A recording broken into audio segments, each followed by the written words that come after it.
dites-nous qui vous êtes, quel est ce lieu, depuis quand il existe, où est-il situé, sa place dans la ville, enfin tout ce genre d'informations très pratiques pour démarrer.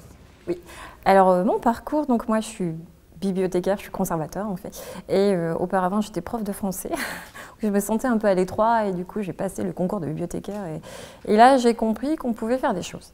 Autre chose. Et donc j'ai eu une première direction dans un quartier assez difficile et c'était un challenge en fait.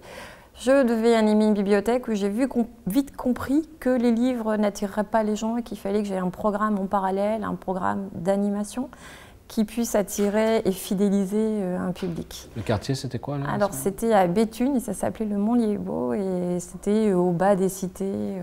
Voilà, c'était un vrai challenge. J'y suis restée presque 10 ans et j'ai adoré. Et j'ai bien compris que là, je pouvais faire beaucoup de choses. Donc ensuite, j'ai muté. Je suis donc partie à la médiathèque L'Odyssée de l'Homme, qui avait une aura toute particulière sur la métropole, parce que c'était la première bibliothèque qui travaillait avec une ouverture le dimanche matin, il y a 15 ans. Wow. Donc elle avait vraiment un aura, c'était le top du top, super équipe, super production. Voilà, je suis arrivée et moi je venais d'une banlieue assez difficile. Et là j'ai eu quand même un choc culturel, hein. Je me dis wow, ça va être facile. Mais non, ce n'était pas si facile que ça. Et finalement pas. Non, c'était tout autre chose.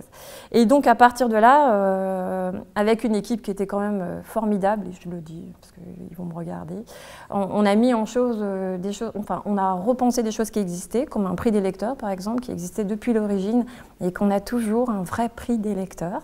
Et puis on a commencé à travailler avec d'autres types de publics cibles qu'on ne touchait pas vraiment, mais qu'on aurait bien voulu toucher, mais comment faire, nanana. Lesquels, par exemple? Alors, tout ce qu'on appelle, nous, public empêché, donc le public des personnes âgées, le public des personnes handicapées, qu'on oublie souvent.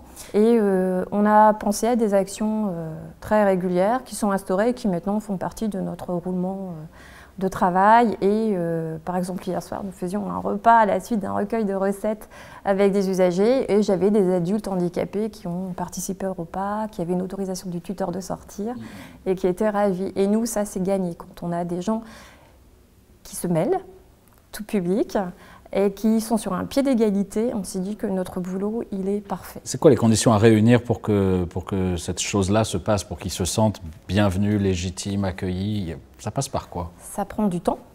C'est tout un travail pour s'apprivoiser mutuellement, on fait vraiment mutuellement, parce que nous, on ne les connaît pas très bien et eux, ils ne nous connaissent pas bien et on leur fait peur en plus. Parce qu'on arrive avec l'étiquette culture, alors bibliothèque, c'est pire que tout. Et donc, il faut expliquer que oui, on a des collections, que oui, on est un lieu où on a plein de livres, des CD, des DVD, mais que c'est surtout un lieu libre, un lieu qui est gratuit. Et il n'y en a pas tant que ça dans la cité, des vrais lieux libres et gratuits. C'est un lieu qui a une amplitude, la plupart du temps, mais moi je suis dans une grosse ville, une belle amplitude horaire. Donc nous on a 31 heures et il n'y a aucun contrôle d'accès. On peut venir à une médiathèque sans aucune carte d'abonné. Et ça, il faut expliquer aux gens que voilà, c'est un lieu pour tous. Et donc, avec ce type de public, c'est du relationnel, on fait. Donc, il faut être présent régulièrement. Et vraiment, le terme, c'est apprivoiser, avec des lectures, avec des rencontres, avec des temps de discussion, alors tout à fait informels. Boire un café et dire « mais t'as vu quoi cette semaine à la télé et qu'est-ce que t'as aimé ?» et du coup dire « ah oui, mais attends, si tu lis ça, si tu vois ça, mais tu verras, ça parle de la même chose et je suis sûre que ça va te plaire. » Et pouvoir 15 jours après en rediscuter en disant « alors, qu'est-ce que t'en penses ?» Et avec des mots tout simples, on arrive à avoir une discussion sur quelque chose qui nous met sur un pied d'égalité. Et c'est vraiment bien là le but. Comment vous décririez, vous, Emmanuel Khalfa, la place, la fonction de la bibliothèque ou de la médiathèque dans la ville d'aujourd'hui? Vous étiez peut-être au débat de ce matin.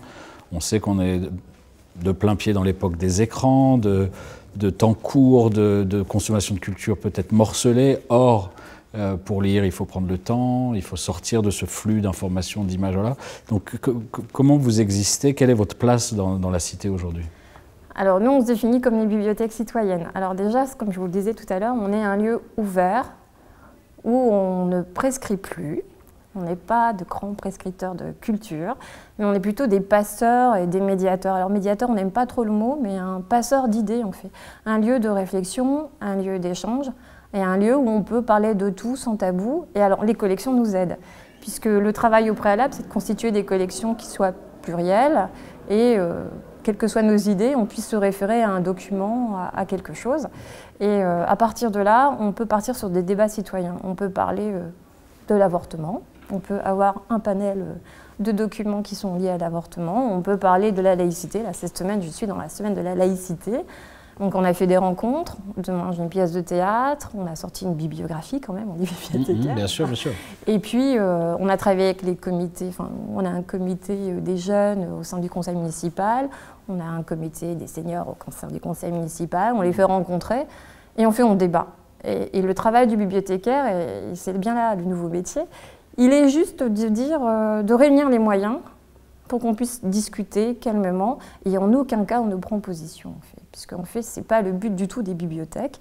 Le but des bibliothèques, c'est de pouvoir faire circuler la parole et surtout de faire émerger des idées et partager. Ils font vraiment la notion de partage. Nous, on est convaincus que discuter, partager, ça fera évoluer les choses.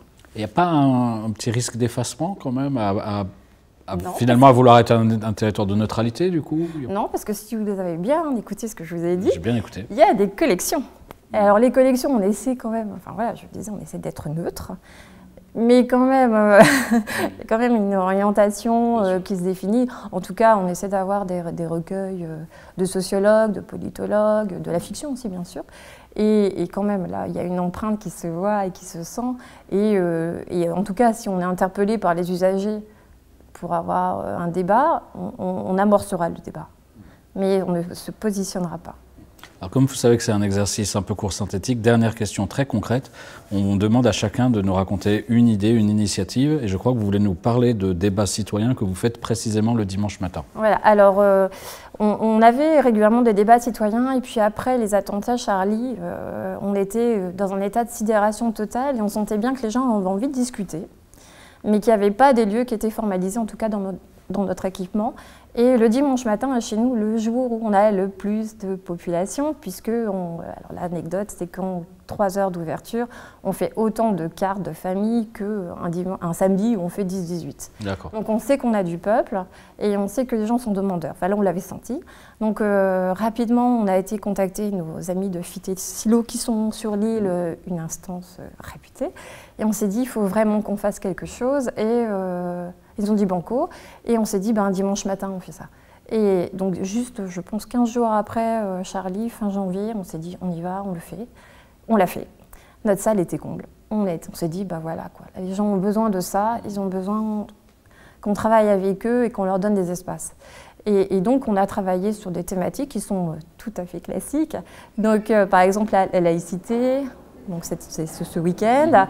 Ça peut être une problématique sur l'enseignement. Là, on a contacté François Dubé qui va venir. Donc il y a un invité. On a un invité, alors plus ou moins prestigieux, ou un documentaire, hein, ça arrive aussi. Et ensuite, on a un débat d'idées. Donc ensuite, on va travailler sur les migrants, parce qu'on est quand même très sensible à la question des migrants. Et là, j'ai contacté Marie Desplechin qui dit OK, bien sûr.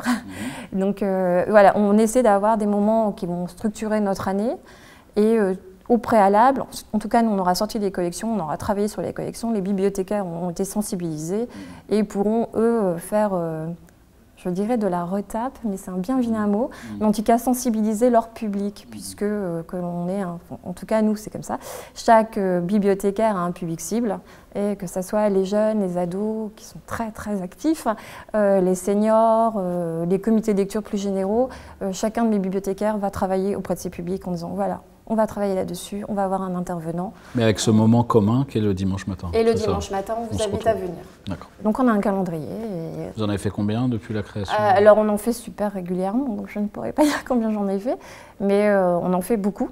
Et là, ça va s'accélérer puisque cette année, on a décidé de travailler sur une action qui est plus écolo-citoyenne. Et là, je sais que jusqu'en juin, j'ai déjà 4 interventions qui vont se caler uniquement sur cette problématique. Merci Emmanuelle Calfa, merci de votre contribution.